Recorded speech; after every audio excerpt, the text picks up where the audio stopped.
The more you try to keep me down and keep my head above the water, you can never hold me down. The more you try to block me out, that's where I kick the wall down. You can never hold me back. The more you try to put me out, the more I'll be blazing, it's too hot. The more you try to put me in the dirt, increase my work, the expert. You see the hunger in the eyes of a survivor. Swallowed my pride, washed down with some saliva. Reinvented my whole life, mental MacGyver. One door shut, another open up wider.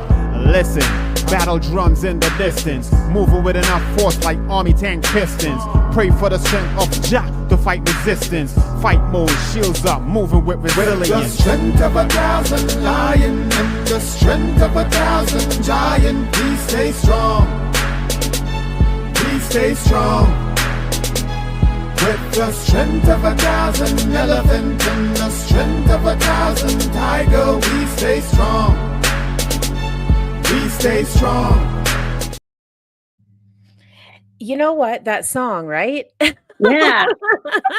Strong. I was like, yes, with the strength of an elephant. Like, you know, I needed to hear that today because holy, like, Phyllis, thank you so much for hanging out with me tonight. Gosh. It's always such a pleasure. I appreciate you so much. I actually just got a message from our lovely Fleece, who is actually a moderator. So maybe having you two in the same space might we can cover some business tonight as well over in the Fine Case group. But like I don't know the old saying, it's like something's in the water or whatever, but it just the grief, I don't know, it's thick. Like I was saying to you before we stepped in here, I was like, man, I just got, some news, and like I've been down this road, so many times, and I know what to expect, and I know how to deal with it, and I can handle, and I just, it's like, okay, but it just does not matter how ready you are. It's just like sit down and shut the fuck up. Like, it takes you on that ride, and then like, just like, man, I wasn't ready for that one. This one I wasn't ready for. I wasn't ready for. And I say that, and then I think about you because, it's like I feel even like weird even saying something like that because, losing your son, like, I don't even know if there's, oh God, like, girl, how are you doing? How is everything? Grief is hard. It's hell on earth, but then there's times where it's the ashes that have been turned into beauty, or whatever the saying is. And today was just one of those damn days where I was fucking hurting, man. I wanted to go to a rage room and just break a bunch of shit. I don't think I'm ever sorry. I don't think I'm ever going to understand, why, other than addiction. But as his mom, I felt like I needed to do something more. And I think I'm probably going to feel that way for a long time. I should have done this. I should have done that. I should have seen the signs. I should have done this. I should have done this. I had no clue. And that's what makes it even harder, that he was hurting so bad that he took, that he wanted to do so much where he couldn't feel anymore. Yeah. And I just lost my cousin too. Like 2 weeks ago, I got the news that she called up my cousin Mark, which was her brother, and said she was done. And she was a severe alcoholic, and Mark didn't take her. When alcoholics call you, I'm gonna kill myself, you don't take it serious. No, you don't take it serious. And she told Mark, and Mark said that, she went on to bed, but she had this bad feeling, and her sister went and checked on her, and she killed herself. But she told Mark this is what she was going to do. And this is why I have such a hard time with mental health. I just feel like there's got to be something done for these people that are hurting so bad that they turn to the alcohol and the drugs, and they just want to keep doing it to get out of that pain. I'm trying to figure out a way where we can help these people. Yeah. And I haven't quite gotten there yet. And that's why I'm going into the prison and I'm going into the jail. So I can show these ladies, look, this does not have to be your final stopping place. You can survive out there. Yeah. I know there's some women in there that have lost their children while they're in prison. I couldn't even imagine. I can't even imagine.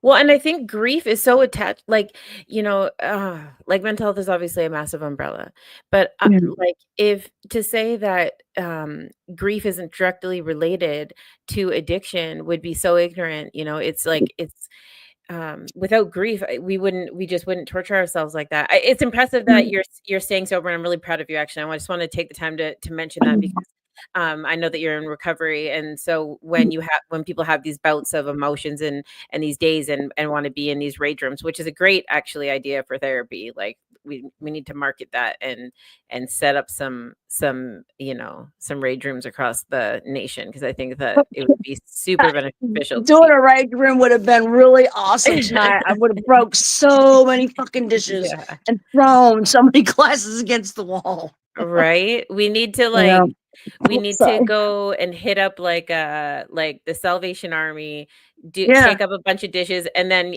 donate all of our pieces to like some art studio, and we can market the rage art or something like that. There's got to be a way to capitalize off this. and people are like, you're such an inspiration, yada yada yada, but people, they don't see me in my car all day, like when I'm, dashing or whatever, and screaming and crying and swearing. And I'm sure people are looking at me like, what the hell's wrong with her? They don't see that. And this is why, I'm out a lot. I don't want to sit at home, because if I sit at home, all I'm going to do is think. And I don't want to do that. I just don't want to do that. I am very blessed that I have his kids. I have his kids a lot, especially his son. And he is just, he's my little redhead. And the stuff, sometimes he says, I see it out of all three of his kids, though. The mannerisms they make or the stuff they say. I said, oh my God, that's their dad. That's their dad. Absolutely their dad, Yeah. That's the beautiful part about it, when people, have it when they're old enough to reproduce before they go. You get little pieces of them. There's some people right now, though, that we've late. Oh God, I don't even know how to talk about it. So just recently, I was approached and asked to do like. First of all, hi Calico, we see you, darling. Hi, darling. You should just grab a link and come and hang out with us tonight. Yeah, yeah. Hello. Hello. Hello. But just recently, we were asked to do a homeschool curriculum for about like harm reduction, being like the key of it, and then come up with like a family friendly way to talk about all the things that fall under that umbrella, like drugs and alcohol and basically the street life, and and there were so many things that kind of came up with it. And then I was just like, okay, like what would make, our way different to like talk to the kids, or what could we do that, how can we contribute to this? And after I had this conversation, I came home and I seen this news article that said that there was a 15-year-old youth that had passed away, who had overdosed. And I read it, and I don't want to say specifically what happened, because it seemed like, that there was some information missing, and I'm not going to sit here and point fingers and all this stuff, but just the idea of somebody that young losing their life to these substances that are on the street. It's like there's so many different and that's the whole thing. This damn fentanyl is being, I've heard they're putting it in vape, they're putting it in pills, and I know for a fact that this was, an accidental overdose. The thing about drug addicts, they don't go around saying, hey, I'm gonna kill myself. Alcoholics get drunk, I'm gonna put the gun to my head, that whatever. Addicts, they just want to get so high they just can't feel anymore. So when they told me it was a cocaine and fentanyl overdose, that shit was laced. I don't see my son saying, hey, I'm going to get some fentanyl and some cocaine, and I'm going to snort this and I'm going to snort that for one, I don't know. I don't know much about fentanyl. I just know that it kind of slows you down. And why would you want to get really up and then come down? That it was laced. Yeah. You know? But and that's the thing, like the accident. Hi, Felice. How are you, darling? Hi Hi, guys, how are you? How are you guys? We're all it's nice to meet right. you. Yeah. Phyllis, Sorry. Felice, Phyllis. No, we're talking about grief tonight. Like we're just hanging out, like talking about, all the different parts of it, the things that we go through, the feelings like when we feel like we're stronger, then the next day we're not, and just in navigating some of it, because like anger, depression, acceptance, all these things that we have to navigate with grief, it's not just a through line. It's not just like, oh, I conquered the anger part, now I get to move on with the next part of it, Yeah, and I've always heard people talk about like the stages of grief. I don't know if there's any stages of grief. I think it's a roller coaster. You're just riding that roller coaster, and some days I'm in a fantastic mood. And the days like today, I wanted a rage room. I wanted to break some stuff. I wanted to, break some dishes and some glasses and just cuss. And I cussed my son out quite a lot today. Like, fuck you. Yeah. Music therapy. What kind of music therapy, Trey? Because every freaking song that I've put on today, I've cried like a damn baby. Yeah. It's like, I've tried everything. And I think maybe I just need to just breathe, and just try to keep working through it. People we're so surprised you're not drinking or doing drugs. There ain't enough amount of alcohol or drugs that's going to cover this pain up. Yeah. They're just not. Yeah. I understand people. There's people out there that have. I'm not the only mother that have lost their child. No. But with my situation, Trey and I raised each other. Trey and I used a lot together. We were in and out of jail together. We went to prison. I got sober. I got sober finally. And he fought me every inch of the way. And there was times he had sobriety, and I was so proud of him.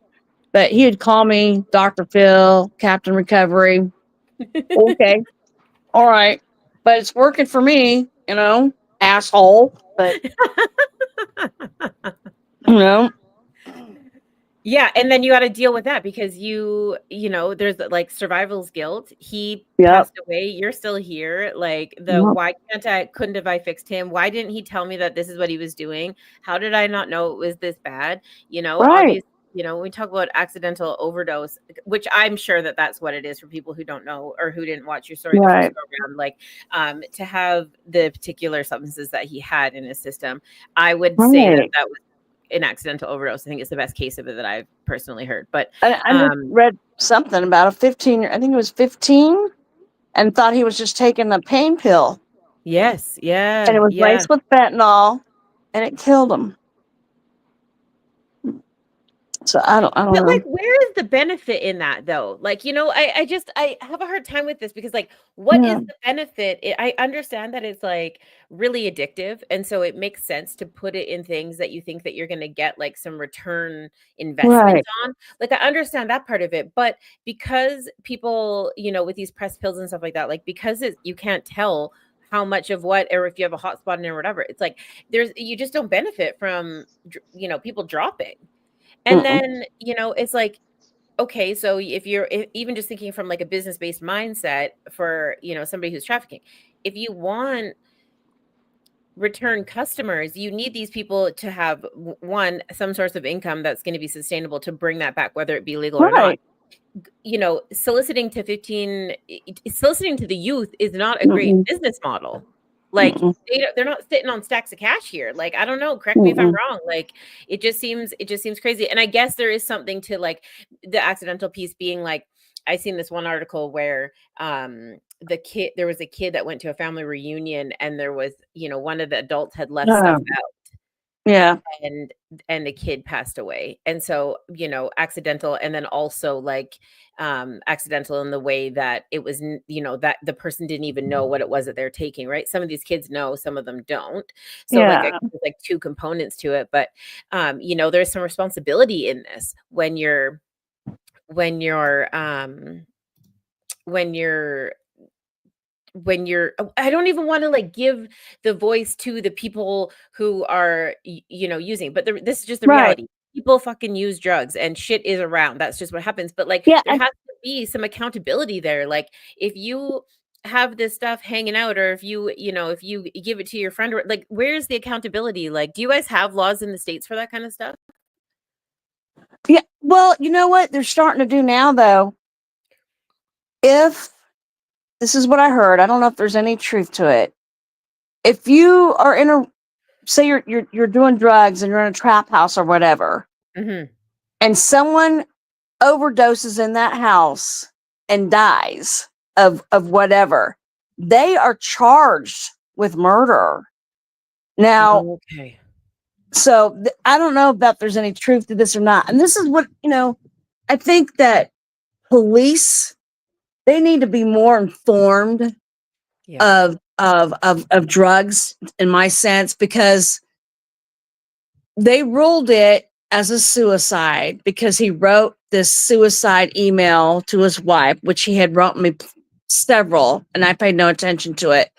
And I tried to tell the police officer, I said, listen, this was an accidental overdose, especially there was still quite a lot of dope in that room. I said, if he was going to kill himself, he would have drank it. He said, you can, I said, see, this is why it's hard to talk to you professionals because you have no clue. You have no idea what they do. Yes, my son would have put it in coffee or drank it or snorted it or something. There wouldn't have been any dope left in that room if that's what his intentions were. His intentions were he got drunk and really super drunk and was snorting cocaine, he thought, and it was laced. Yeah, so then, so then it's collaboration. That's going to be the key to this is like the mental health professionals and Yep. addiction services need to collaborate with the first responders. They need to collaborate with Yeah. the with the police officers, Right. and they need to collaborate with the federal officials because and with that we might actually see some movement if people Yeah, understood exactly. what things looked like and acted like. Actually, and not to go off topic, not that we have a topic because we're just hanging out tonight, but Yeah, we're just hanging out. we're just hanging out. But like somebody asked me, and this goes back to the homeschooling conversation. They said I wouldn't even know what fentanyl looked like, and I was like, well, Yeah, I don't know. I don't even know what it looks like or anything. well, and it comes in tons of Yeah. forms, but one of the forms that is really, I mean, it's got. I mean, what the fuck, Kalisha? How in the hell are they getting it in pills? How are they putting it in pills? And then I said they're putting it in vapes too. Like, okay, but what is this? hold on, because the vape thing is actually like there is a little bit of a wives' tale going on there, and Okay. and so the thing with the vapes, because this has been brought up to me a few times, so Yeah, it actually what was up with that shit? so like always be aware of your surroundings. Always be aware of, Yeah. if you have somebody in your life that's in active addiction, or that's, experimenting, like it's good to keep an eye on everything that's going on around them. But Right. traditionally, vapes do not burn at the right temperature, which is why you can't, like people who smoke fentanyl, Mhm.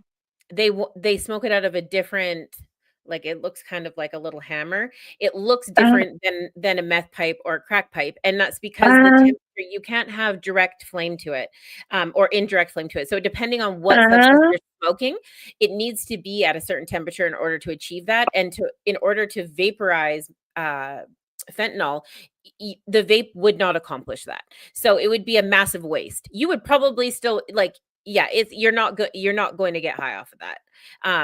So that's a bit of a wives' tale.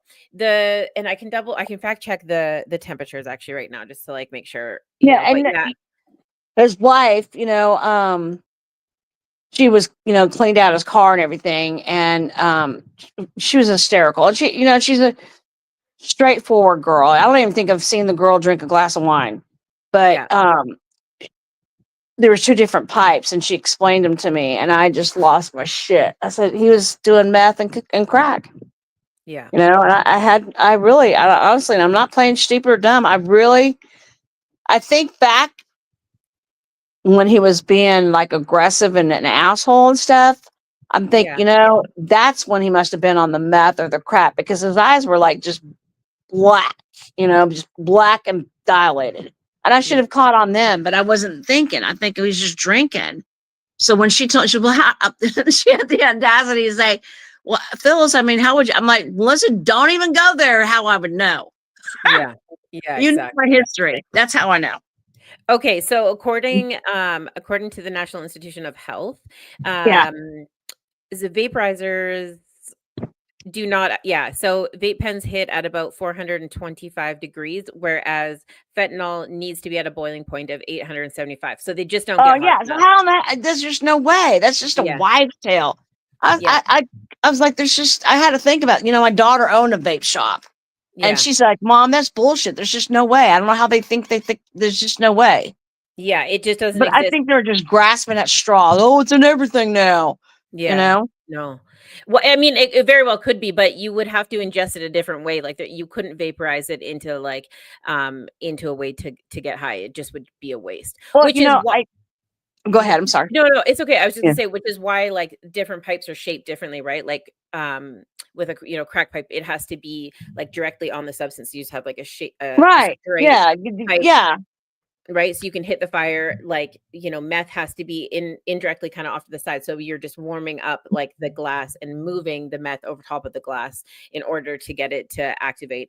And then fentanyl is a little bit different. It needs to be pretty hot, but it can't be directly on the fentanyl. It'll burn it. So it has to have like a piece of Yeah. something in between. And you know, and they are putting all this damn, because you know, I work with a lot of girls at Sisters United, which is like a sober living environment for people getting out of prison or jail. They're there for a year and they work the steps, and you know, they get sober and clean, yada yada yada yada. But these girls are slick. So, you know, they've been buying this gas station dope. Right. Ooh. So there's something, and I think it's exactly called this. It's called a bougie drink. Okay. Have you ever heard? No. So have you heard this? I asked. Yeah, it's called a bougie drink. So I guess this Bougie drink drink? gets you high from the gas station.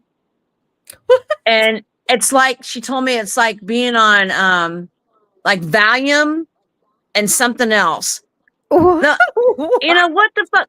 I said, you guys, not that I'm encouraging you to go out and get high and all that, but good God, if you're gonna do something, just go out and get why are you fucking with this damn gas station dope?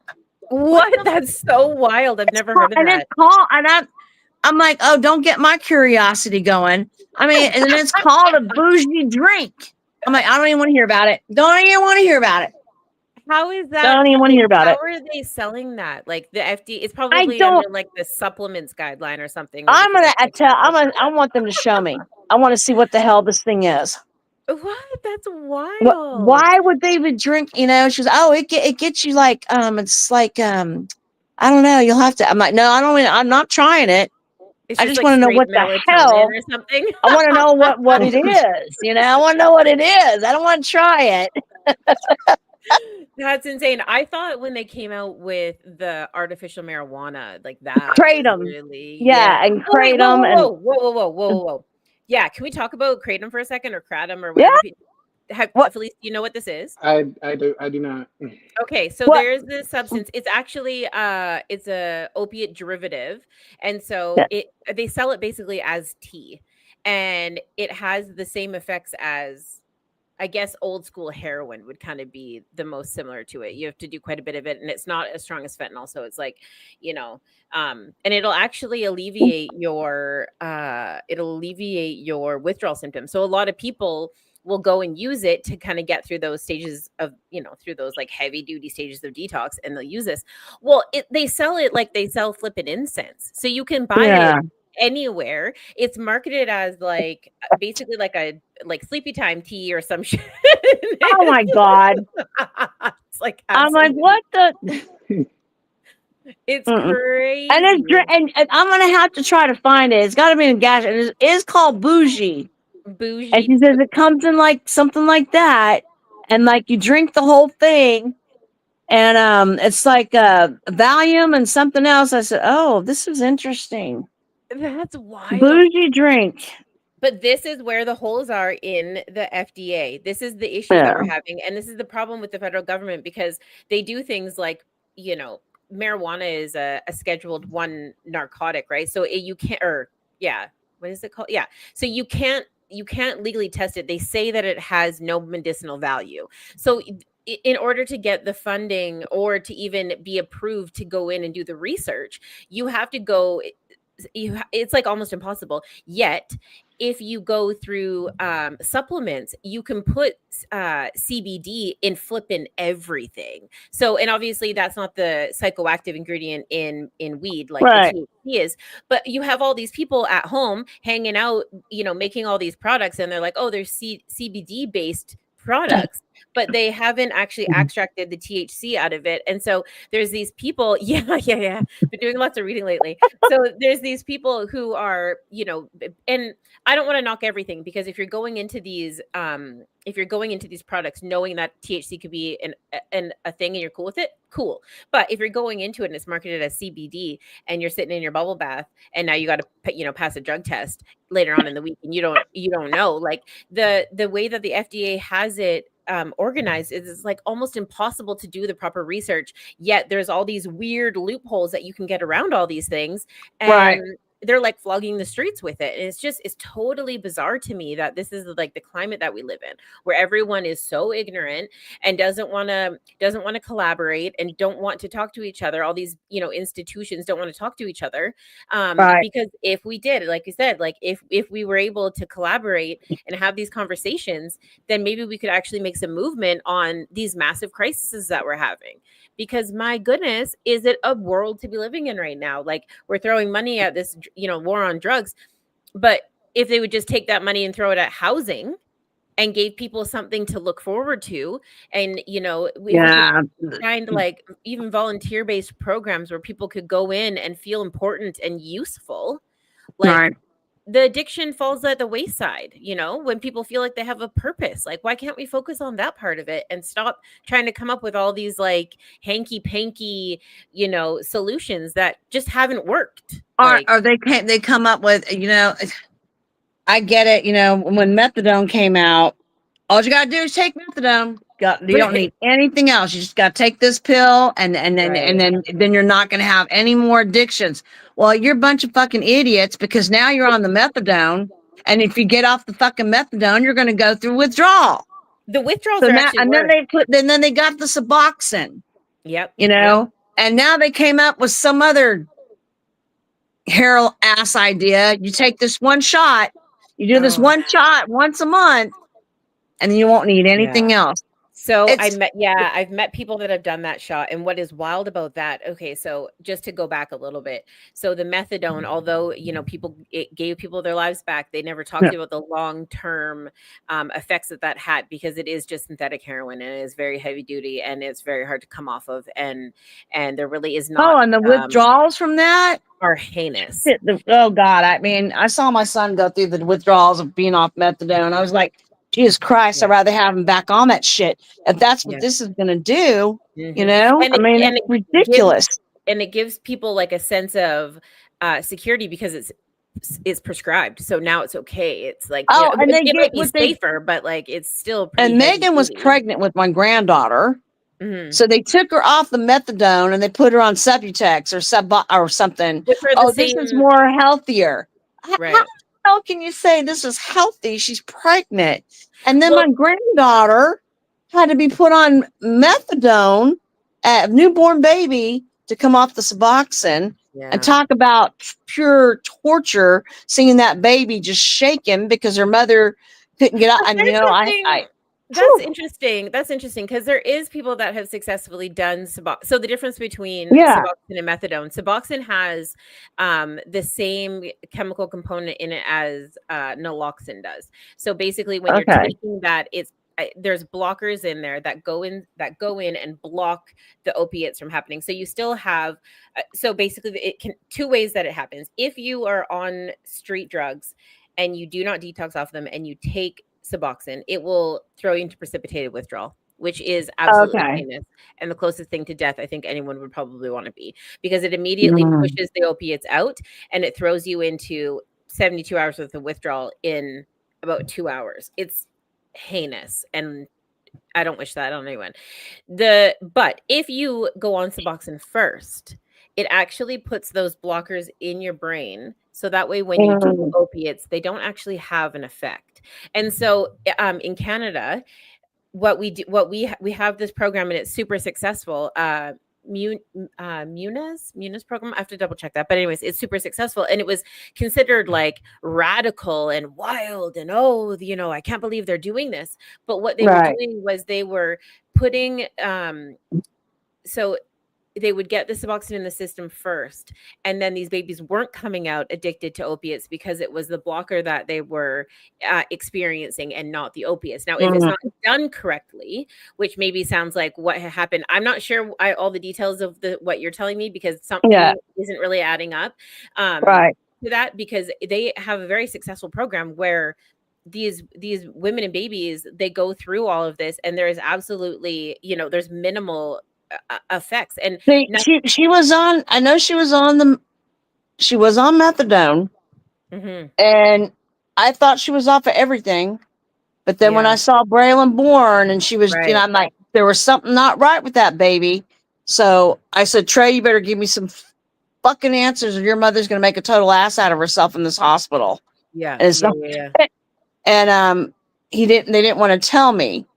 So maybe she was, the baby had to be put on methadone to come off of the Suboxone or so. I don't know, but it wasn't pretty. And I hated Megan for a long, long time. Yeah. Because how could she do that? But you know what? Then the man upstairs, I couldn't judge her though, Kalisha, because and I'm just a drug addict like she is. Well, and it's not just that. I don't want to, I'm not going to sit here and commend anybody for any choices, because everybody's out there doing their thing. However, if that kept her off the streets or using drugs, exactly, she had no control over, I would much rather, it's like, okay, so withdrawal, no matter what you look like, at any age, is horrendous, and I don't wish this on a baby. So I know I've got to tread lightly here.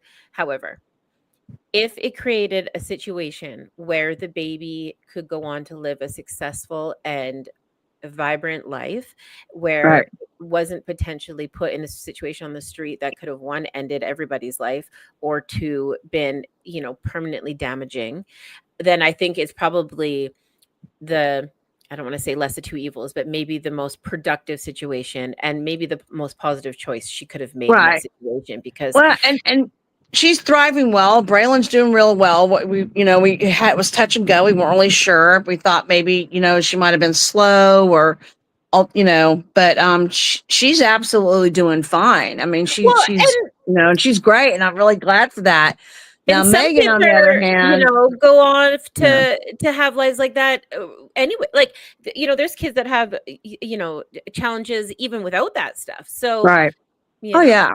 So, and I got past it, and she's like a daughter to me now. And they had, she just had a really bad overdose, I guess maybe a month ago, that I didn't know nothing about it. And there's some kind of new drug out in Pennsylvania.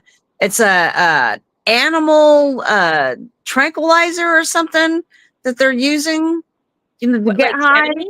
I'm like, what the? Xylene, probably.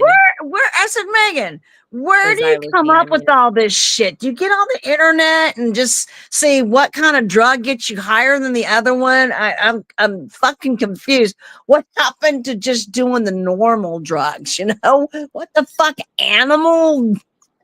So if you're talking about ketamine actually has a massive so interesting. So therapeutically, it actually has a lot of purposes if you're not out there just like, K-holing or whatever all over the place. I don't Right. know what the technical terms are. It actually has, some people use it for sleep therapy.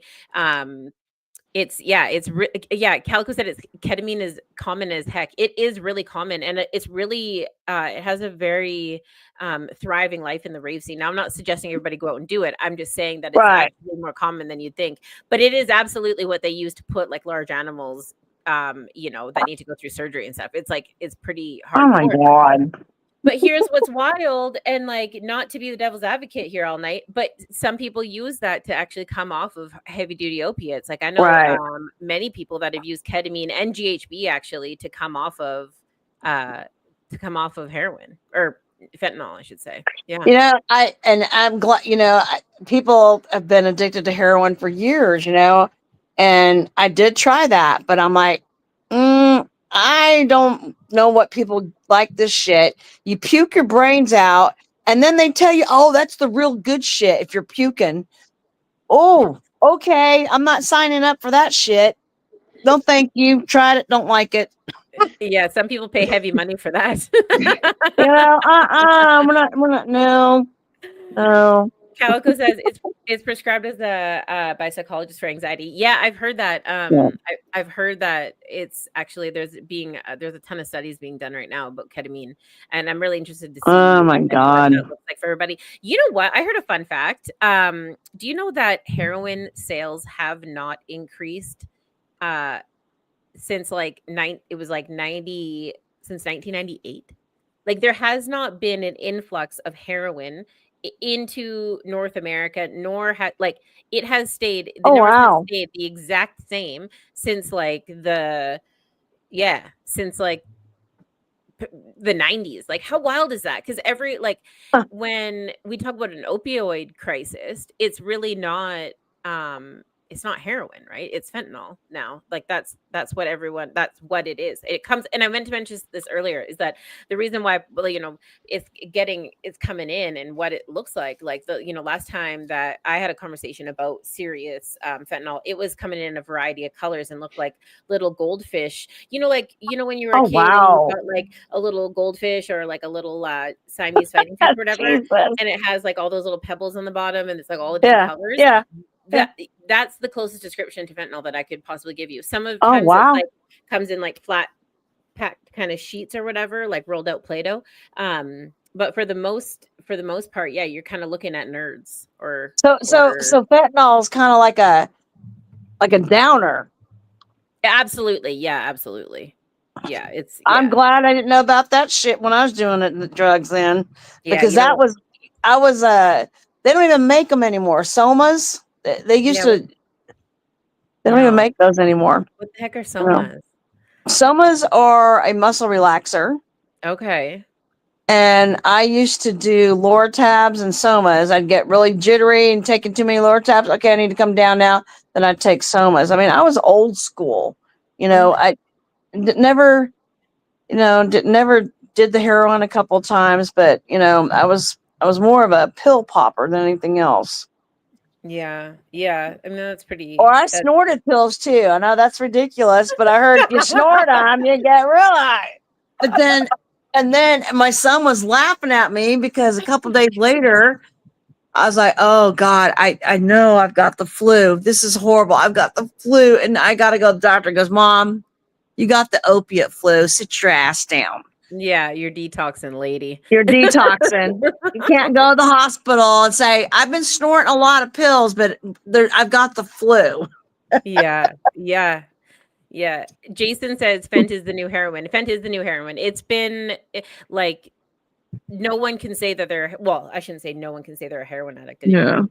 Yeah. Very, very few people could say that they're a heroin addict. It's just, I just hate it though, because the younger generation, these kids 19 and down are dying from this shit. Yeah. And it's just pitiful that these younger kids, if I can reach anybody, I want to reach the younger generation, that there's a better way of life. There's such a better way of life. What or do you reach these mothers, Yeah, it's the parents that where the conversations need to happen, and like we need to educate the people on what things look like and smell like and what people act like when they're on them, so that we can have these conversations Yeah. and stigma, so that kids aren't scared to reach out. Police, what do you think? Do you think pills are more of a gateway drug than marijuana? Uh, yeah, absolutely. I'm learning a lot in this conversation. I'm still like stuck on the bougie drink. Like that's where I'm still at. You know what, Felicia, I swear to God, I'm gonna find one and I'm gonna show you what it looks like. Bougie drink. I'm like, I want to know where in the hell they are, and I want to find one. Like I came in late, so was it sold in stores or like how do you get it? I'm not I not for me, know. but I'm just curious. Asking for a friend. Police, Asking for a friend. where do you live? You're in Are you up there? Where are you at? I'm in California. I'm in the In States. California, what part? Los Angeles. Oh my God. I was from San Francisco. I was born and raised in San Francisco. Okay. And then I was in Santa Clara until I was 18, and then I came to the South. Yeah. In the Bay Area. Well, they should have those bougie drinks out in Los Angeles. I have not. I don't. Where do I find it? Like, is it next to the nitro? Like, where do I find it? Look, I'm gonna find one, and I swear to God, I'm gonna take a picture of it and I'm gonna send it to you. Please. I'm gonna find out where they are. But they're in the damn gas stations and they're called bougie. Wow, I'm so curious to Google know. Yeah, I'm curious to know like what exactly What is is in it? this. I want to know what it is, and I'll find one, and I'm gonna send one to Kalisha, and then Felicia can send one. She'll send the picture to you, but I gotta find one, and they gotta be, local. They gotta be around here, local. But Like, I'll find it. I I'm gonna go Googled to the gas bougie station drink, just to find out. right? I Gas station Googled dope. gas station dope. I Googled bougie drink, but like nothing really comes up. There's this one thing called like aqua bougie. I But it wonder has if it's BOUGEE, maybe bougie. I don't know. Yeah, all these look like beer and like alcohol and stuff. I No, don't she know. says it's like in a bottle, like I don't know, maybe like that. Oh, it's like a little like energy Really? drink shot. Like a That's little really energy interesting. drink. It's supposed to be like a little energy drink, but Okay, she wait. says it gets you high for about 6 hours, like a volume high. I'm like, oh my God. What? Alright. I've been That's living under a rock. All right. yeah, same. Like that's Get in case of them. that seems messed up. That's so funny. I'll Yeah. find out. And as soon as I find out where it's at, I'm gonna just buy one for kicks and giggles and send Kalisha the picture of it. Calico says, I wonder if there's Blue Lotus in it. I'm actually really curious too. So there used to be this store on East Hastings Street that sold things like Blue Lotus and Wild Dega and like all, you could get like peyote in the back and like all this cool stuff. And like it used to say ceremonial and research purposes only, which might actually be the name of my next podcast, I think. But it like they would have all these it would have all these interesting like extracts and tinctures and things that you just couldn't find anywhere else. And I didn't really understand that these were like holistic medicines, really. Like I didn't understand. I was just like, oh, this stuff's gonna get me like high, so I gotta try it or whatever. But yeah, Blue Lotus must be one of those things that makes you feel similar to this bougie drink, because Calico's thinking that might be what's in it. I'm like stoked to find one now. I want to know where that. Yeah. And see, my sponsee that she admitted to drinking them, and she says, "Yeah, I saw that they were going to become a problem." I'm like, I don't even know if I want to hear about this shit. And I've got 14 years under my belt. I don't want to be hearing about no bougie drinks. People are going to be in their AA meetings like, "Hi, my name is." Hi, yeah, I'm pretty high right now. Just had a bougie. Had a bougie. That's hilarious. Oh my God. Holy, that is wild. I know. I'm gonna find out where it's at though. Do you think that advocating, do you think that that's like part of the key to success, like when it comes to recovery? What, like, tell them that's not the way Like to go, advocate. or No, like I'm curious because as I said, AA, I'm like, I wonder if there's something to the sponsor part of that. Like, do people that have like a power position or a purpose position, do you think that those people are more likely to stay on the right road than well, than there's not, cliche. I've been going to Alcoholics Anonymous at Mhm. 12. I was an alcoholic at 12, and I really believe that in my heart. I think that some people are out there are just chemically wired and they're just born an alcoholic and addict, and it's their choices that they make.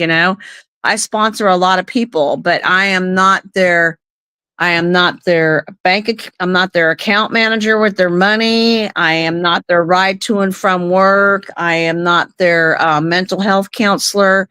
I just guide them through the steps and Yep. try to give them the best of what works for me. Well, this is how I did this, and see how that works for you.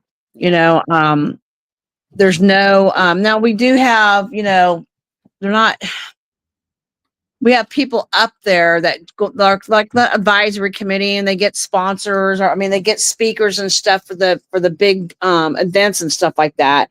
But there's really nobody that's like in charge. And I'm mean. There's I ask the girls, I don't know why, I'm a bitch. I don't know why, because we need that toughness. I just don't fool around with it. I had to go in there and tell the girls the other day, y'all are not freaking 12. You guys are adults, Yeah. and fighting over who did this or who did that. It's just, you guys are acting like a bunch of 2-year-olds. Recovery is for people that want it, not for people that need it. Yeah.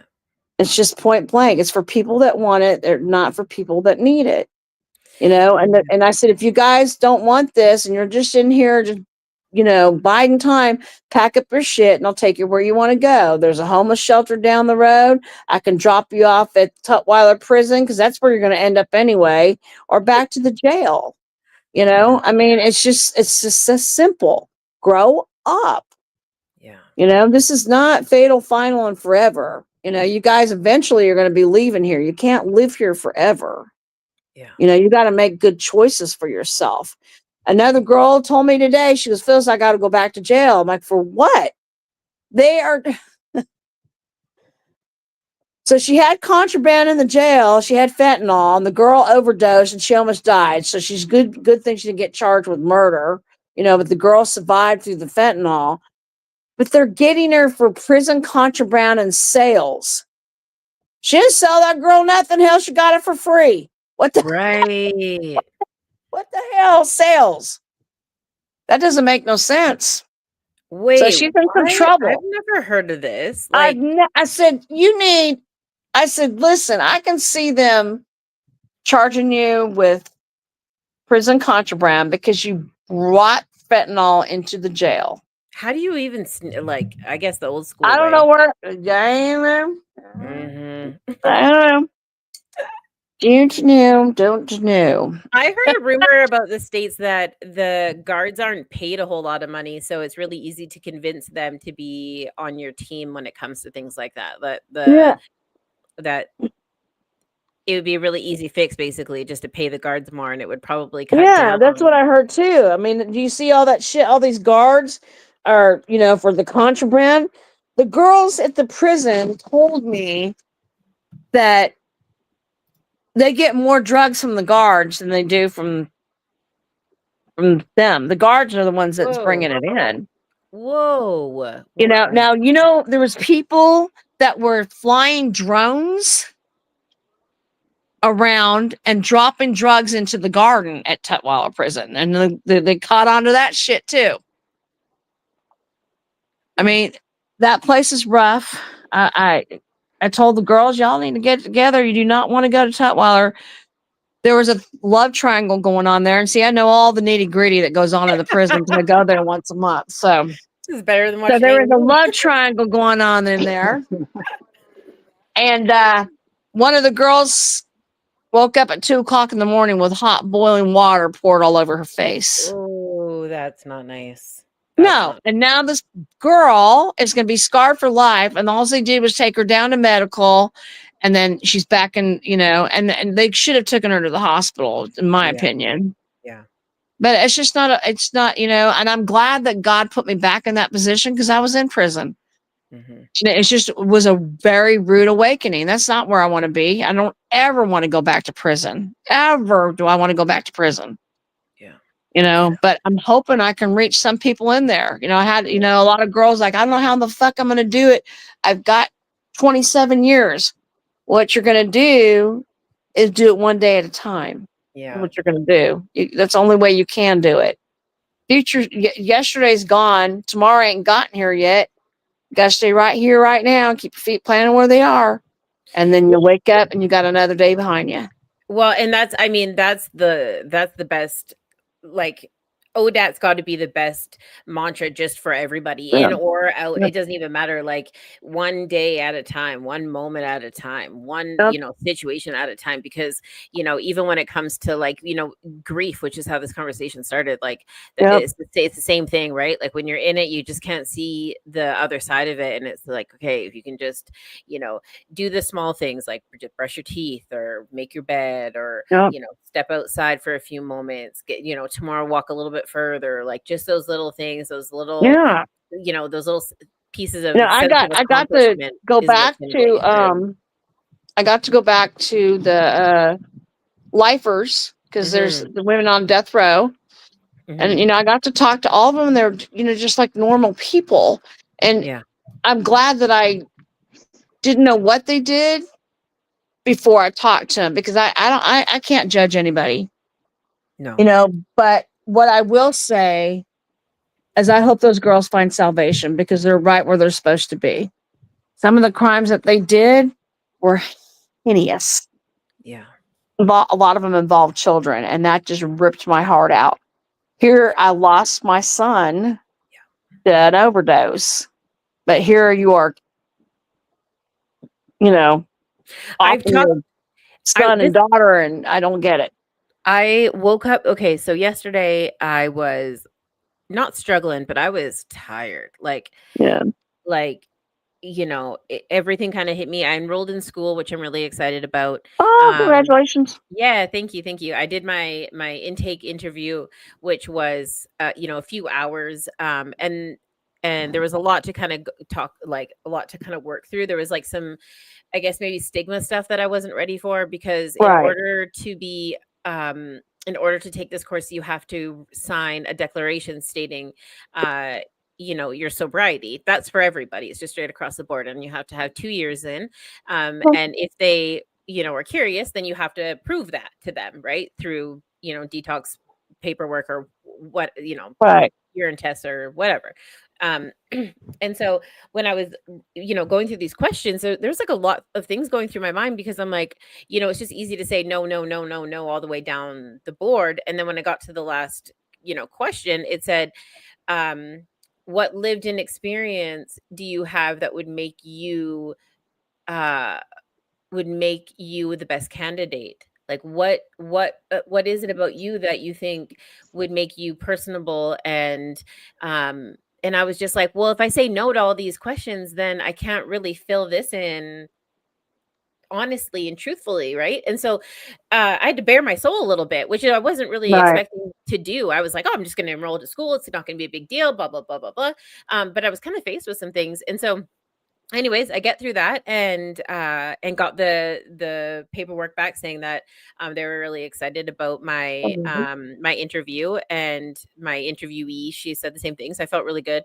But after that, I kind of crashed, right? Like, Yeah. had some things, I was, not everyone in my household's feeling super great right now. The schedule is just a little crazy. It's just been a little bit hectic. So Right. I was just tired. And I had a podcast to do, and I'm like, okay, I gotta get it together, and it just dawned on me, like, all these things that I'm tired for are all things that other people would kill for. Like, Mm. like being tired because my baby had a rough night is a fucking blessing, Matt.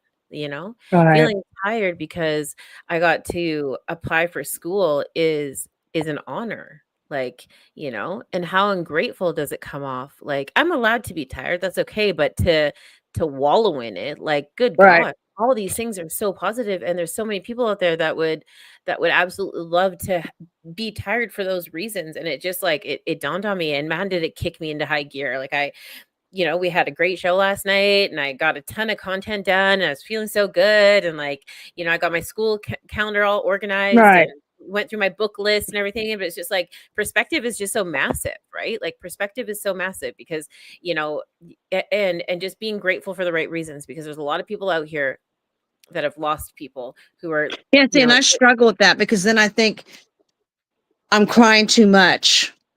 Or I'm not crying enough. Mhm. Or, I should be doing more. And, Trey was 40. He made choices. He didn't make good choices. Mhm. And I'm learning to learn to like let that guilt go a little bit, because I did everything I could, everything in my willpower to get my son sober. Everything. Put him in rehab after rehab after rehab. And I did some tough love, and then when I finally got a healthy, like boundaries with him, then I get that phone call that no mother ever wants to get. Yeah. But I did send him an email and told him, how sorry I was. And I don't want to, just cleaning up my side of the street with it. Yeah. But it's never going to take away, I wish I could have talked to him, Yeah, that's totally fair. but That's totally fair. his wife said that he did read the emails. So that makes me feel a little bit better, but I'm always going to struggle with that. Yeah.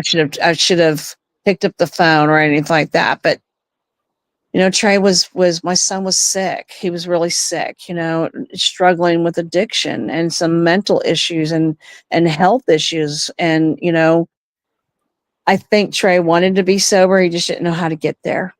Yeah. And he thought his marriage was over. Yes, she was filing for a divorce, but she didn't want to live that way anymore either. For him to be yielding a knife around and being an idiot around their 2-year-old son, I couldn't live like that. So I supported her 100%. You got to do what you got to do. It's that domino effect, right? It's like one thing leads into another, and then all of a sudden you feel like you can't handle any of it, which is why the suicide rate is so freaking crazy, man. Like we've been talking a lot over here with the men specifically. Like the suicide rate is so massive, and the accidental overdose, which is exactly what you're talking about. They're so high, and it's like it's because of all these little pressures, and then they feel like they don't know where to go to. Even not to take away from your guys' relationship, because obviously he talks about it, but like when you're in the thick of it and you feel like these things that are happening in your life they feel like failures, especially to men, right? Because you're supposed to have your shit together, you're supposed to have it all sorted out, and you're supposed to feel fine and be good, and everyone's supposed to rely on you for everything. So the moment that you feel like that and you start doing erratic things, like I don't know much about this wife's knife situation, but I would imagine that probably stemmed from some heavy pressure. Like people don't just pop off and do crazy shit like that for no reason, right? And so you see these things, and then they're ridiculed for having these elevated, emotional state experiences. I don't even remember doing that. It doesn't matter if you were in a blackout or not, Trey. It doesn't make it right. Yeah, but it happens. You know what? And yeah, absolutely. Hell, I remember kneeling a knife around, and when I was drunk, like mother, like son, but it doesn't, it didn't excuse it, like my cousin I just told you about. Mm-hmm. She knew what she was doing. She told her brother, I don't want to be here anymore. I cannot be in this world anymore. I cannot live this life anymore. I don't want to be here. And Mark's like, what are you talking about? What are you talking about? And she did exactly what she wanted to do. She drank, she took a bunch of pills, and then they found her dead the next day. So she it was suicide. Yeah. And I hate, that there's so many people out there that are hurting so bad mentally that they feel that's the only way out. Yeah, it's tragic. I just want to take a quick second to say hi to everybody. We have Yeah. King Handsome hanging out with us tonight. Jeffy, Jason, Calico. Thank you guys for tuning in and kicking it with us. Yeah. Talking about like grief and what that looks like, and we talked on addiction, and I think those things we were saying like they're weaved together in a lot of ways. We do actually, so Punkies does have some steps that some takeaways with dealing with situations that might arise, and obviously like just checking in with people is massive, and we promote that every single show. Like, you guys make sure you check in with your people, make sure you're if you're thinking of somebody and they're on your minds, like reach out to them, and it doesn't take much to connect, and all this stuff. Actually, Facebook sent me a thing saying that I had too many people in my messenger, that it looks suspicious. Yeah. Oh, what? So it was frustrating because they limited me, but I was like, okay, so you know what? Maybe we're making some movement here. Like, this is good. Like, Facebook's starting to notice, like, Right. okay, like this might be, but when you look at numbers like that, that means that we can all take part in that, and make sure that we're reaching out. But there is some steps that we can do. So when you guys are out and about on the streets, or something doesn't look right, or somebody in your life isn't, there's something is wrong, and all it does is take just starting that conversation with them, right? Right. And it doesn't necessarily have to be a big like, oh my God, are you okay? Because sometimes that will make them feel like they don't want to say anything. But just starting the conversation is definitely like, half the battle. And in all of that, you can uncover the concerns that can be addressed later. But again, you don't have to be like, Felice, what is going on with you? Like, I've no, you know what I mean? Like, it could be just like, yo, what's up? What's good? Is everyone, are you cool? Like, what's going on? Right. Well, I get on to my sponsors all the time, like, y'all need to call me. I can't sponsor you if you're not calling me. And when they haven't called me for 5 or 6 days, I'll ask them, how's that broken arm doing? They look, what are you talking about? I said, well, you must have fucking broke your arm because you can't even pick up the damn phone to call me. But let's get real. Like that's the tenacity, that's the energy that we got to bring into 2025, because people, everyone, there's no reason for anybody to feel lonely. Like, that same energy, like, and then all it does is like, it's like, then you just like probe some possibilities, right? Like, right. Asking questions is the biggest thing that you can do, because we don't need to just crap on everybody for the way that they're acting, like, but just being like, okay, well, what would it look like if, I don't know, you ate some cheese and peanut butter, right? And I just hope that this addiction shit stops with my granddaughter, that it's going to be the end of it now, that it stops with her. She got accepted into the University of North Georgia. She's wanting to be a crime scene investigator. What is that? A forensic scientist. Yeah, that's really, really cool. I said, but Lacey, quit watching SWAT, okay, or any of that shit, because that's not real life. Okay, that ain't it. You got to watch Law and Order. You're not. I just found out that Law and Order actually is based off of real Law and Order, or whatever the hell it is. No, it's but not did you going to know be that extravagant. But did you know that Law and Order is actually based off of real cases? I didn't know that. I went my whole life hearing that sound in the background. I did not know this. And the other day I was watching the Toronto one, because it was a rainy day or whatever, and I had some time. And I Googled it. I'm like, where did they get this? And it's actually like all the Law and Orders are based off of real cases. Who fucking knew that? Oh, wow. I didn't know that. I didn't either. I do now. Isn't that crazy? Yeah, I thought that was wild. You don't know how much I've been put in such a better level, Felicia. I appreciate this. I was in a, I don't know, bad space, but it's going to be okay. It is. Okay. It is. Yeah. It's just going to take time. It is. Yeah. He was my ride or die, my best friend. We grew up together. We used together, and I don't give a shit what anyone says. I used with my son, point blank, period. Am I proud of that? Health? No. Can I take it back? No. But it's facts of life. Yeah. I didn't even attempt sobriety until my first attempt was when Trey was 18. So there you go. I didn't even start doing anything around him until he was 18. It's just the facts of life, It's just the way it was. But damn it if I didn't try to get that voiceover. I tried know. with everything in me. I know. I know. I was hit with some news today. So when we're going through addiction, we have to make those, we have to, like you said earlier, you have to want it for yourself, right? You can't just, Right.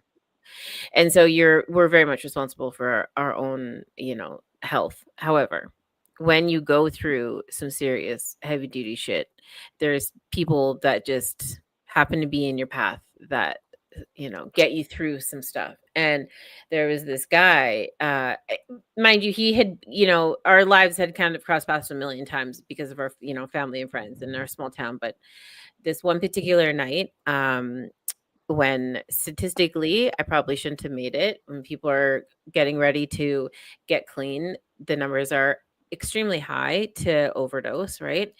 Because a lot of people are yo-yoing and they are uncomfortable and they want to feel better. And so I was alone because back then I didn't talk about any of this stuff with anybody, of fear of losing my job and losing my, my kid, my life, and my Right. partner and all this stuff. So nobody knew.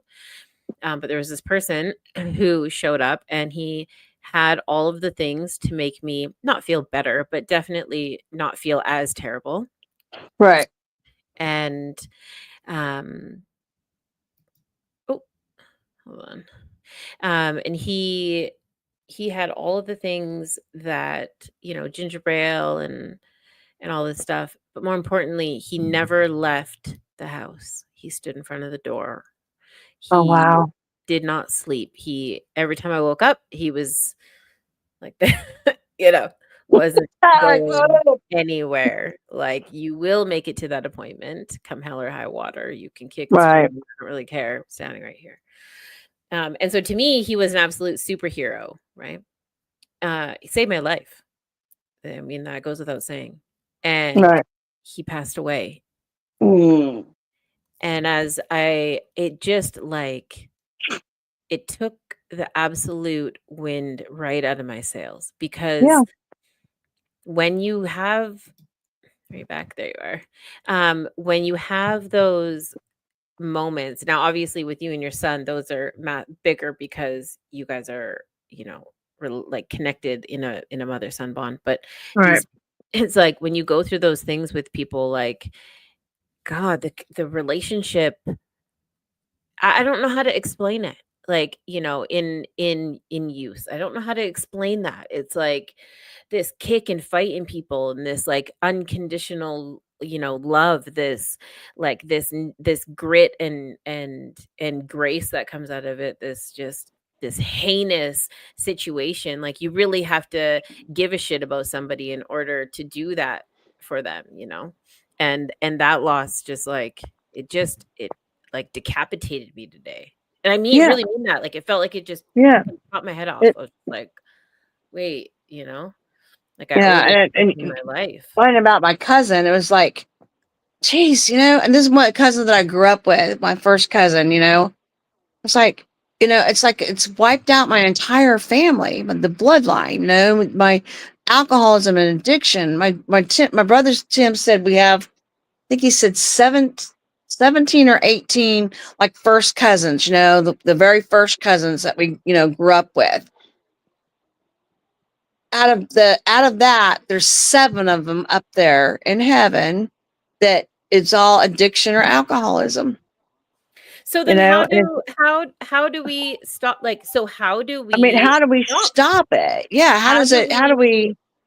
How do we implement tools that are going to stop that generational curse from happening? How do we stop that's what I'd like to know. conversation from happening? Right. To be honest, I think it's in the collaboration. And when we were talking about that earlier, I honestly believe that there is absolute quality in that collaboration. We need the institutions and the systems and the people with lived in experience to collaborate and communicate with each other.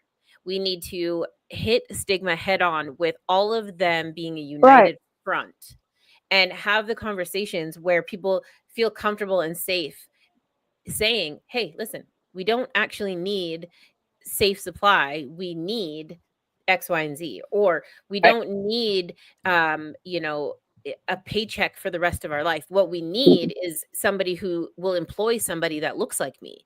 Like, you know, like those conversations they have to happen. And once we can get past that, then we can set the example for the kids. We can set the example, like, you know, this is what this looks like, you know. And also then I guess the second part of that, or the third part of that, would be the fight with stigma, specifically, I guess not specifically, wider with mental health. Why are we Right. why how do we deal with grief? How do we deal with how do we gain better coping skills? What are healthy coping skills? Does just going outside and getting fresh air count? Why does that count? And having the conversations, it's like, I can tell you what you could do, right? But like, let me create a plan that, you know, all it does is amplifies the things that you're already doing, so we know that you're capable of them. Like, okay, Yeah, let's because I'm trying to still figure out ways to, like, how do I cope with this? You know, how do I get to a point where I'm not losing my breath all the time?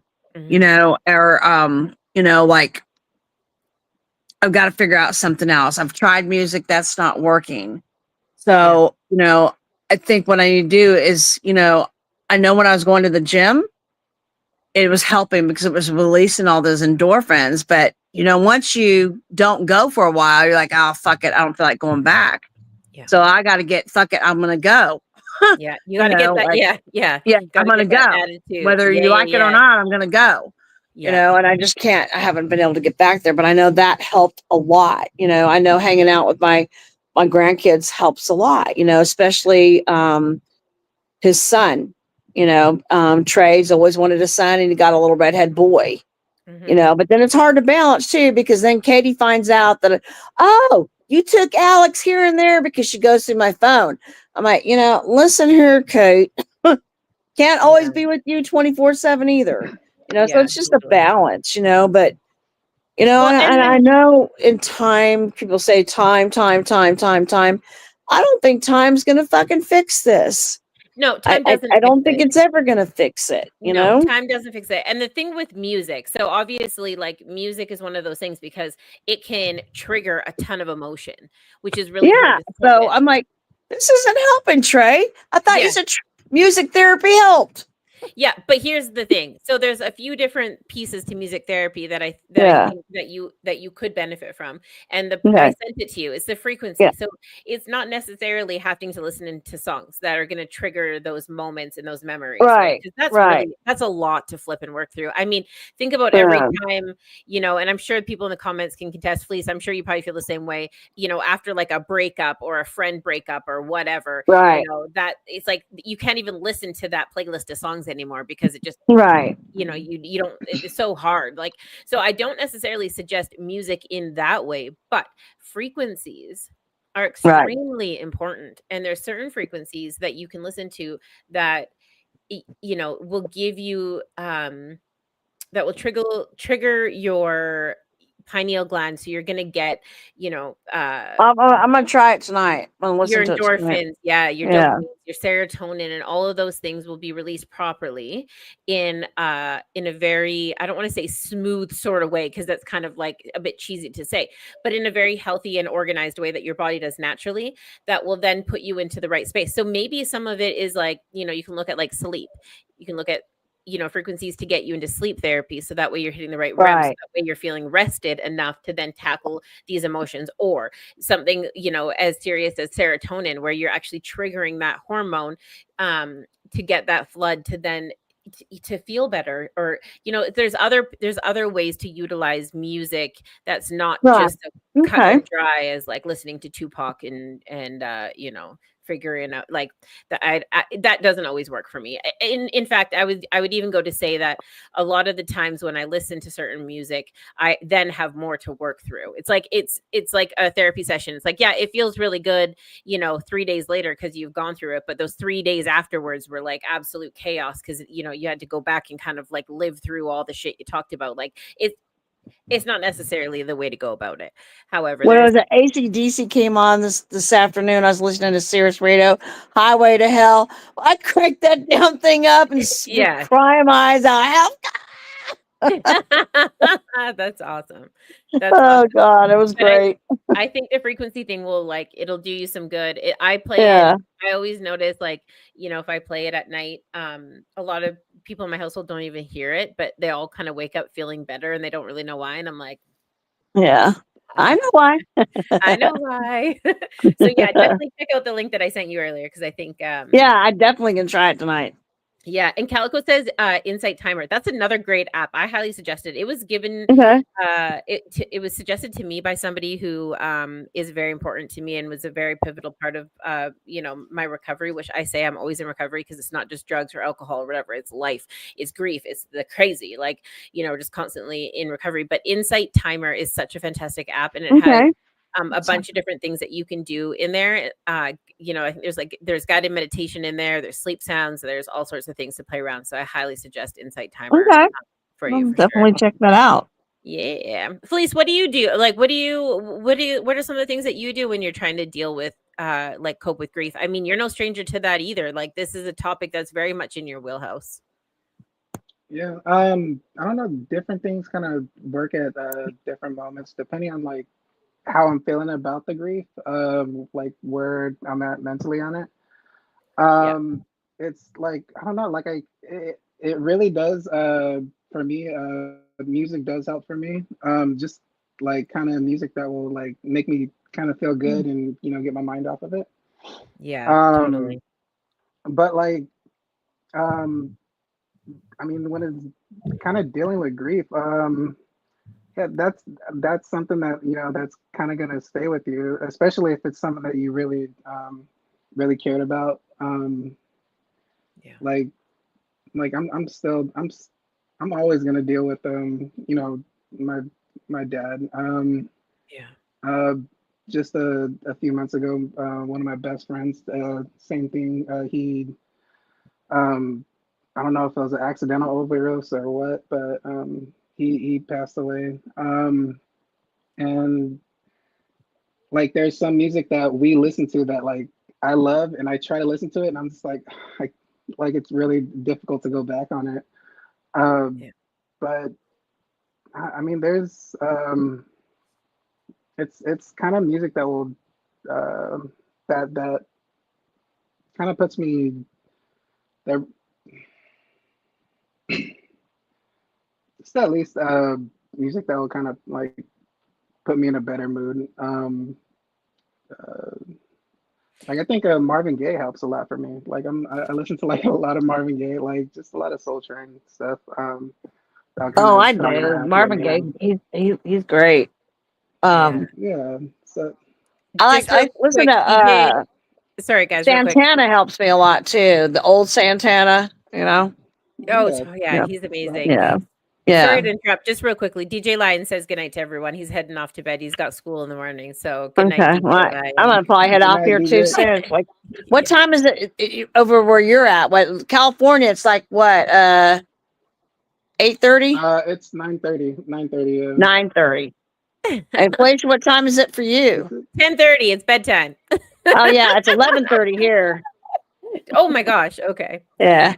Yeah, I love okay. you. I thank you Oh, darling. so much for bringing me on tonight. Just to shoot the shit. I needed it. Yeah. So, but yeah, look me up. I'm doing another podcast.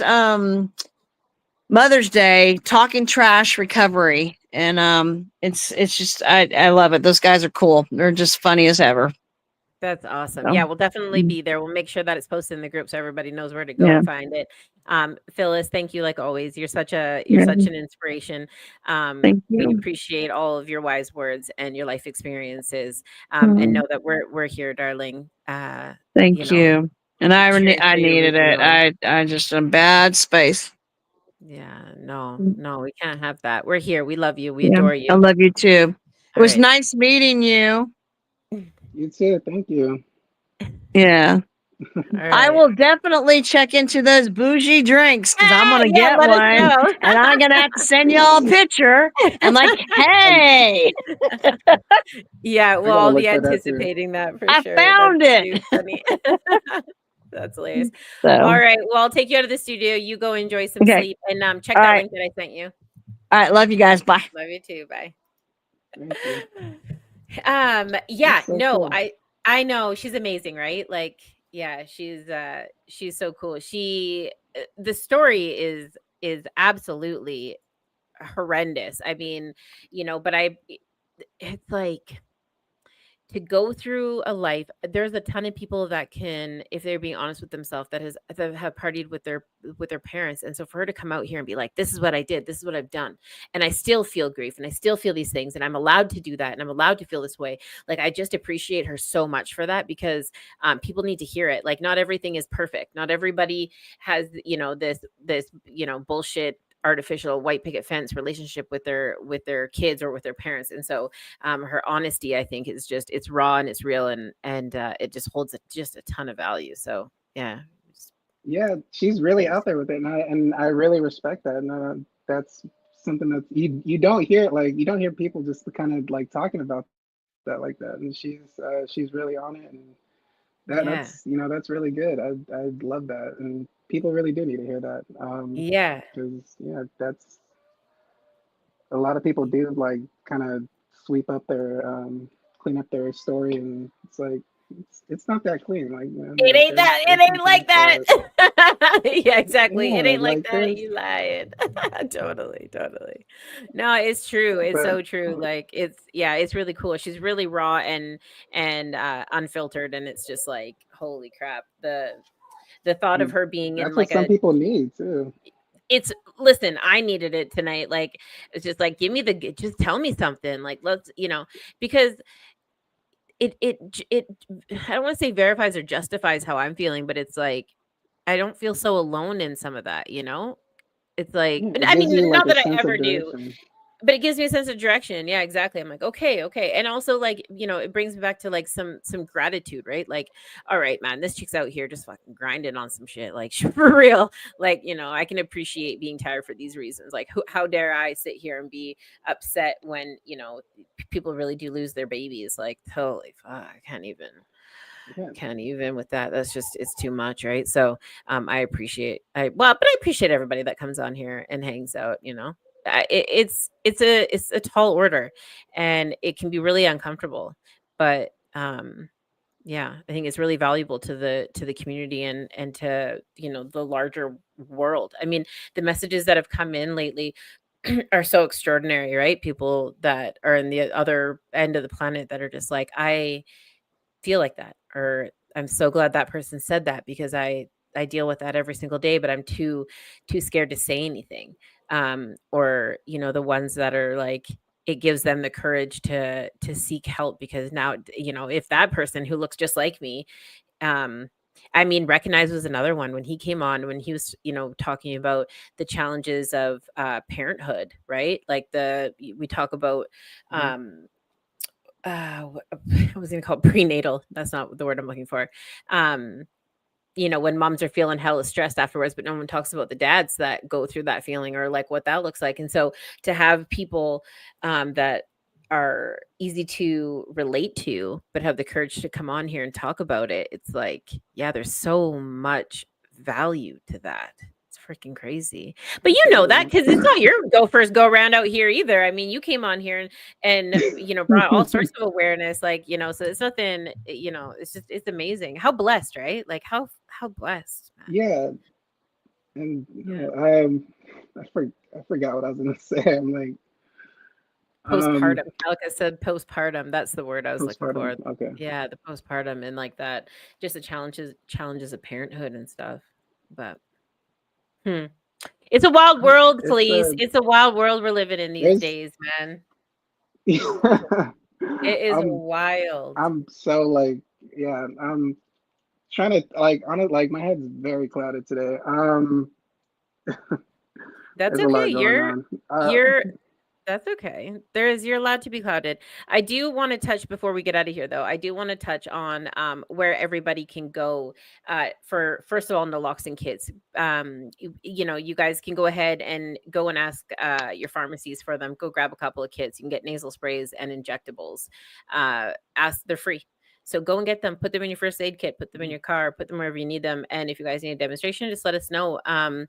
We can have that conversation over our warm line as well. So you can text us at 250-289-3948.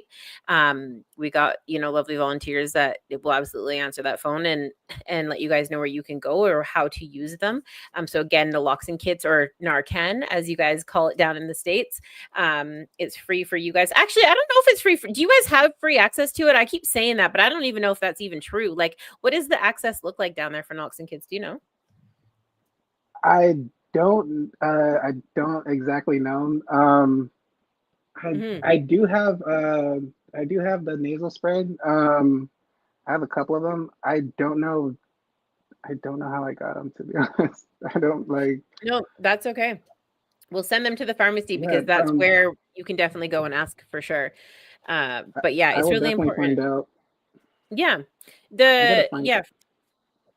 Yeah, it's all good. So the ones that you're talking about, the nasal sprays, are the ones that literally just go up the nasal. They're actually 4 times stronger than Yeah, the ones that we have up here, which is super helpful, and they're not as invasive. So it's not like you have to be all up in somebody's business. But the ones that we have here, which are the injectable ones, for the most part, anyways, they're a bit lower of a prescription, but they're very useful, and you don't necessarily have to are they find it.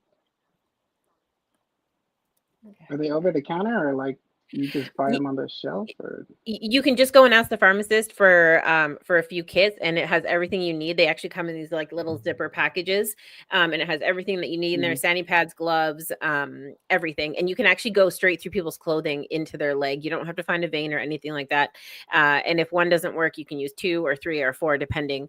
My only suggestion though is if you're going to use one of those ones and you're not familiar with the situation, is just once you've injected you know, the first time, to step back. And same with the Narcan sprays, like the nasal ones, is to give people a little bit of Yeah, space, because it is very uncomfortable to use them. Not necessarily like, you know, it's not going to burn, it's not going to hurt them topically or anything, but it is going to take all of the opiates out of the system, which puts them into, you know, into a withdrawal. I don't want to say precipitated withdrawal, but it is a withdrawal, which is very uncomfortable. So a lot of times people will come up swinging and they're like, what is going on? They don't know. You just woke them out of a dead sleep essentially. So, so to be careful of that.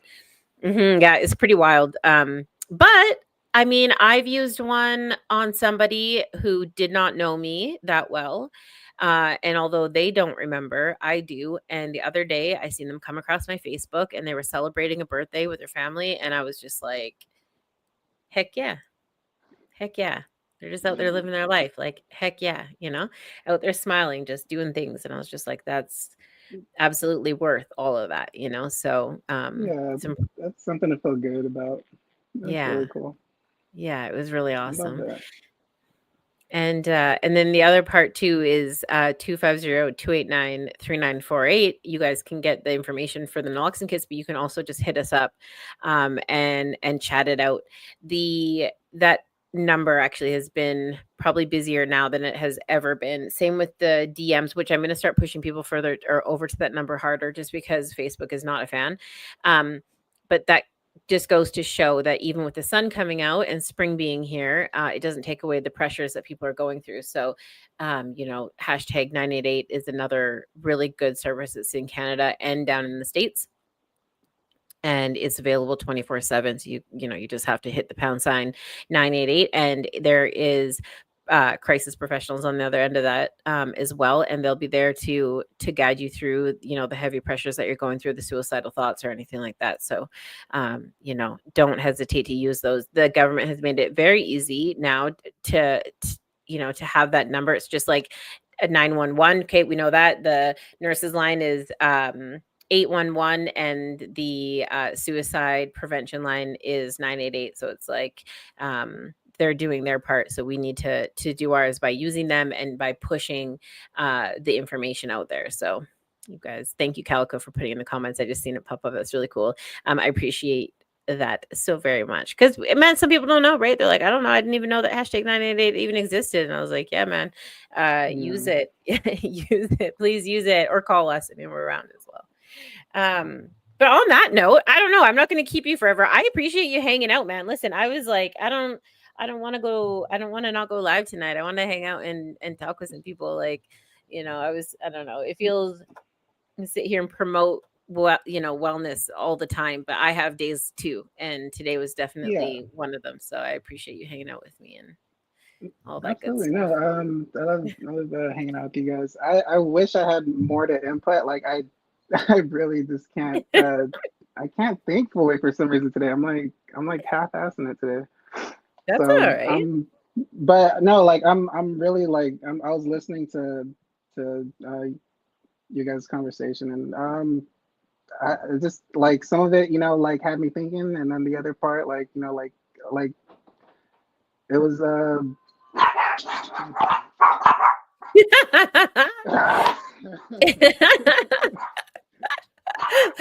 That's so awesome. Well, on that note, no, I'm glad. You know what? Sometimes you just need to like hang out and have a chat. So thank you so much for joining me tonight. But yeah, we'll chat soon because we have some unfinished business to attend to. This week was going to be one of the busier weeks. We have Manny Vitelli tomorrow hanging out with us from My Fight Our War, which I'm super, super excited about. He's a close friend and confidant, another person in this, this massive war on mental health and recovery. So if you guys haven't checked him out, go over to his page, like him, subscribe, share his stuff. He's totally awesome. He's got a show tonight. Actually, they were doing it. Music and Mayhem. So he goes live with Skylar Ray, and they talk and chat and hang out, and it's super cool. And really, they're always talking the good stuff about mental health and wellness and music. And so if you guys like it over here, then you'll totally like it over there. And not that I want to send everybody over there, but man, it's all love over here. It's the recovery community. It's the mental health community. It's the music community. We all hang out with each other. We all support each other. We all love each other. So tomorrow night, 8 p.m. and be hanging out with Manny.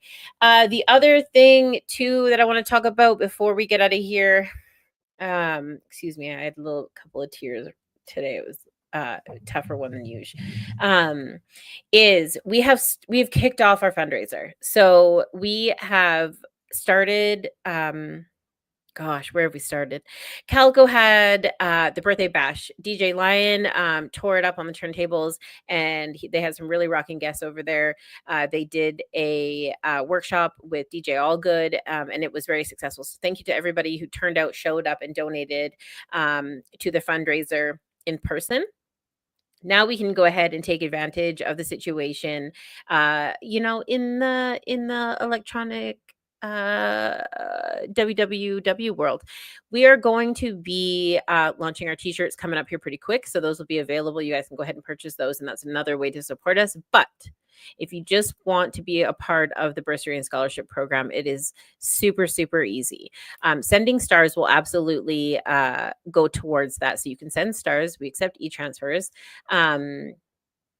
And I was gonna say you can send checks. I mean, you can go ahead and send checks too to our PO box. We are going to be launching our store with our t-shirts, so that might make it a little bit easier for you guys. But all of your stars moving forward are going to be specifically for our scholarship and bursary program. So if you haven't already gone and checked it out, it is through Linktree. That's a lie. Scholartree. We'll throw the link in the description and in the comments. It is right now, it's sitting at $500. And if we crush that total, we're going to go ahead and do another one. That $500 goes to anybody who wants to apply for it. The goal is to support somebody in their mental health and music education. So it looks like a variety of things. Last year we had 465 applicants, which is absolutely amazing. I suspect that our numbers will probably be similar to that. And so if you guys want to get involved and you want to be a part of somebody's success story, and you want to be a honorary Super G Pine Needle on the list, which we are going to be putting as part of our intro, outro, and marketing campaign, you can go ahead and do that. You can send stars and let us know it's for the scholarship, and we will attach your name to some of our really cool stuff that we do every day. So join the team, be part of the solution, and go ahead and donate. If you want more details on that, you can always reach out to us.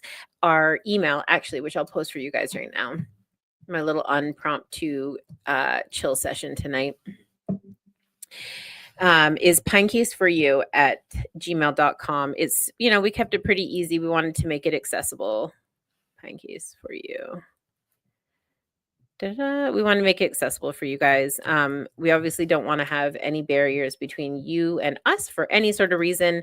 And when it comes to donating and being part of the solution, whether it be youth or the adults, we want to make sure that you guys can go ahead and ask all the questions that you need to. So please go ahead and share, like, subscribe, not necessarily to us because you're already here, but to our solutions, to stigma, fighting stigma, and promoting awesomeness through the scholarship program.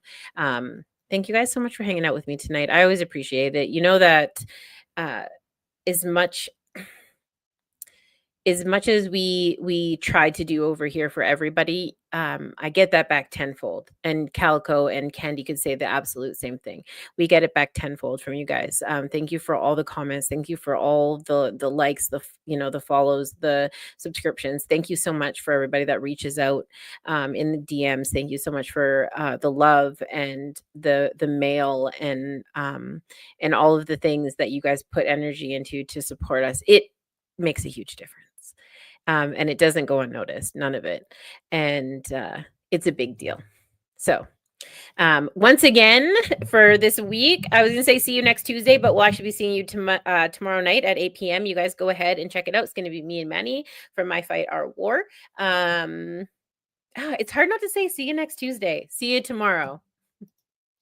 Stay safe. Take care of each other. Bye for now. Please stay strong. Stay The strong. further you take my rights away, I'ma run to it, refuse to hear my voice. Speak loud when I spit it, but you don't get it. You just wanna be a side critic. See somebody else showing hate in the side of the road with it. Now how would you feel standing on the sideline and watch the color of a nation deteriorate over time? The flag real high, but compassion 6 feet below. Now you're searching for that justice that decided to never show. Deny my place and back with a trace. Keep up the pace, tight lace, game face. Get back in the race. Whatever they did could never be undone. Every dark night ends with the rising of the sun. Squandered every wealth that's built from the mud. Squandered every wealth that's built from the blood. Squandered every wealth that's built in chains. Stolen from the ancestors running With the through my strength veins. of 1,000 lion and the strength of 1,000 giant, please stay strong. Please stay strong.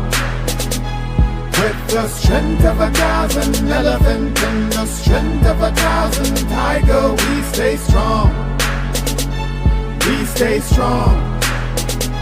We stay strong. I can see, run to the light at the end of the tunnel, winner. We stay strong. I can't breathe. We're gonna get oxygen without the justice system. We stay strong. And I know, gotta keep my head together, We stay strong. Don't doubt me, please don't doubt me. We stay strong. Tell me how can we be strong if we still shooting?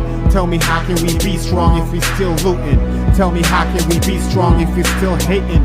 Please tell me now, please.